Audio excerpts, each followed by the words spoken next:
Halo, shalom teman-teman, gimana kabarnya? Setelah kita nggak kombas ya, sekitar kurang lebih 2 minggu, pada kesempatan kali ini gue Rex akan bantuin kalian untuk merekap apa aja sih yang kita pelajarin selama PD minggu lalu dan sekaligus jadi materi untuk kombas kita di minggu ini ya. Semoga materi yang gue sampaikan bisa teman-teman pahamin dan bisa jadi materi diskusi untuk kelompok kombas kalian. Oke, minggu lalu itu kita ngomongin soal 3 poin penting sebenarnya teman-teman. Tentang love, kemudian tentang peace dan joyful. Kemarin kok Daniel Julius sempat bawa satu firman ya. Di awal-awal dia ada bawa firman tentang Yohanes 15 ayat 1-8. Kalau teman-teman buka di Alkitabnya, itu tentang perumpamaan pokok anggur, di mana dia katakan bahwa dia adalah pokok anggur yang benar dan bapaknya lah pengusahanya. Jika kamu tinggal di dalam aku, maka aku di dalam kamu, dan jika kamu tinggal di dalam aku, maka kamu akan berbuah banyak. Tapi jika kamu tidak ada di dalam aku, kamu tidak bisa berbuat apa-apa. Kita akan sedikit ngeliat ya kisah di mana saat Yesus wafat di kayu salib, dan setelah itu murid-muridnya mulai merasa takut ya, pasti takut dan ngurung diri gitu. Tapi kebanyakan dari mereka justru melakukan aktivitas mereka yang lama gitu. Nah, contoh Petrus di mana dia akhirnya kembali menjala ikan gitu, bukan menjala manusia lagi. Nah, kalau kita lihat kejadian ini, kenapa sih bisa terjadi gitu ya? Oke, kita coba reflect gitu ya dengan kehidupan kita saat ini, di mana pernah gak sih teman-teman merasa kayak gue pribadi ya, gue pelayanan gitu, terus baca kitab suci mungkin sering doa gitu, tapi ada satu titik at some point gitu ya, kita ngerasa jauh gitu dari Tuhan, ngerasa kayaknya komunikasi kita menurun, terus kita ngerasa pelayanan kita menurun dan segala macam. Di titik itu gitu, kadang kita justru malah seolah-olah gitu kembali ke kehidupan kita yang lama.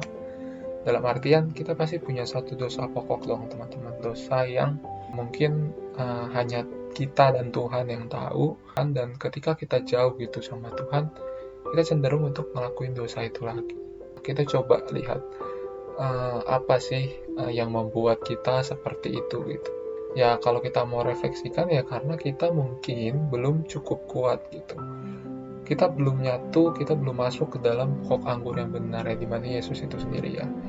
Ibaratkan kita adalah ranting gitu. Ketika ranting itu lemah, dia jatuh atau keluar dari pokok anggur dari pohonnya gitu ya, dia akan jatuh, kering, mati, dan lama-lama diinjak-injak orang gitu, nggak berharga gitu teman-teman. Tapi kalau ketika ranting itu dekat dengan pokok anggur, dia kuat menanam di dalam pohon itu, dia akan sulit gitu untuk dilepaskan, akan sulit untuk dipisahkan, dipatahkan gitu ya. Nah, ada satu ayat lagi sebenarnya yang juga menurut saya relate gitu. Pertama adalah Yohanes 3 ayat 16, di mana dikatakan bahwa begitu besar kasih Allah akan dunia ini sehingga ia mengaruniai anaknya yang tunggal supaya orang yang percaya tidak binasa gitu, tetapi peroleh hidup yang kekal. Di sini kita lihat ada kata karunia gitu ya.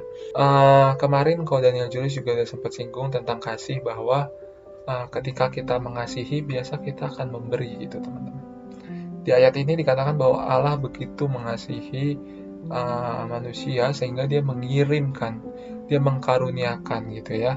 Mengkaruniakan, kalau teman-teman cari di KBBI, karunia itu ada kata kasih gitu teman-teman. Ada kasih, ada kata pemberian gitu. Nah, di sini Allah saking sayangnya gitu sama manusia, saking sayangnya sama kita, dia mengirimkan satu-satunya putra dia gitu, yang dia kasihi juga untuk menyelamatkan kita gitu. Nah, so di sini bukti bahwa sebenarnya kalau kita mengasihi, kita tuh akan cenderung memberi gitu. Contoh juga yang lain mungkin kalau kita punya pacar gitu ya, kita akan memberikan apa yang bisa kita berikan yang terbaik buat mereka gitu. Kita kasih kado, kita kasih segala macam, bahkan event kita ketemuan pun gitu teman-teman, kita kasih waktu gitu ke mereka.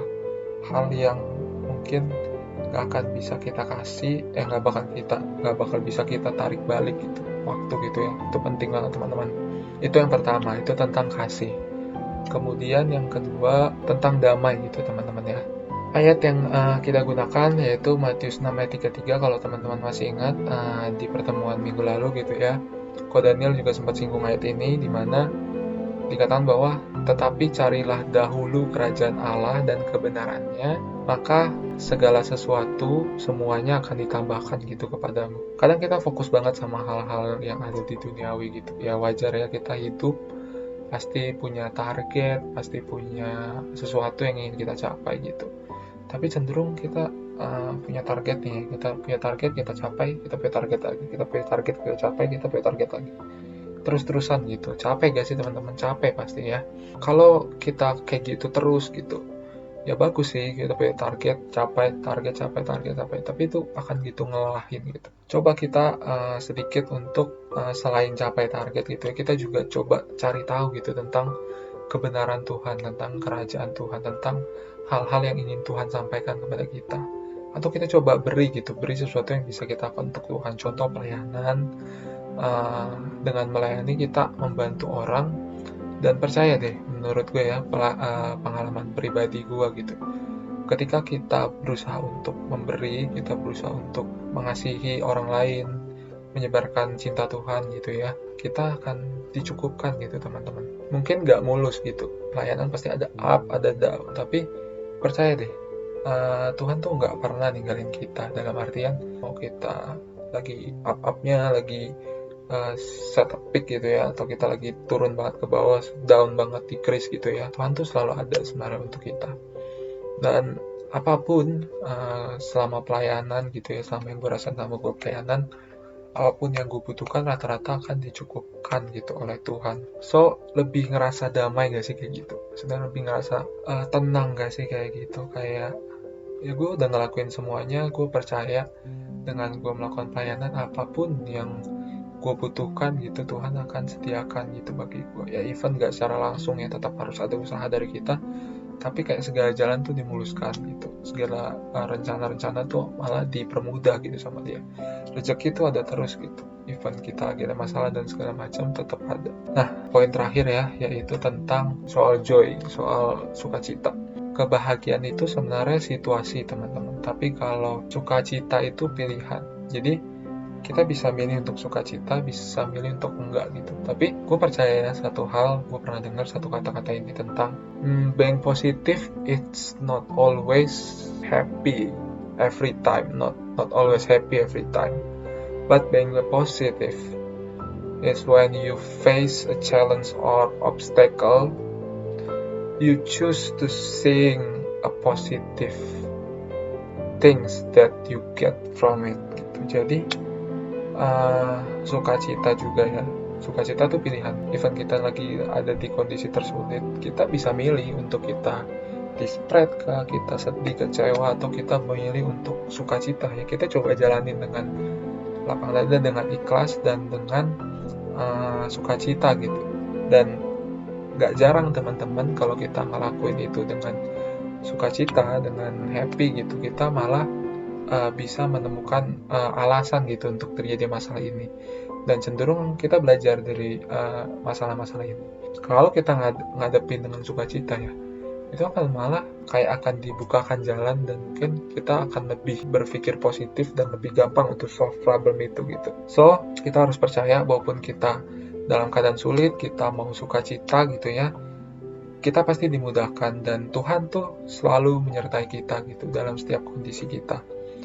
Jadi 3 poin itu teman-teman, kasih, damai, dan sukacita yang mau diajarin untuk kita melalui PD minggu lalu, untuk senantiasa dekat dengan Tuhan dan nempel gitu dengan Tuhan.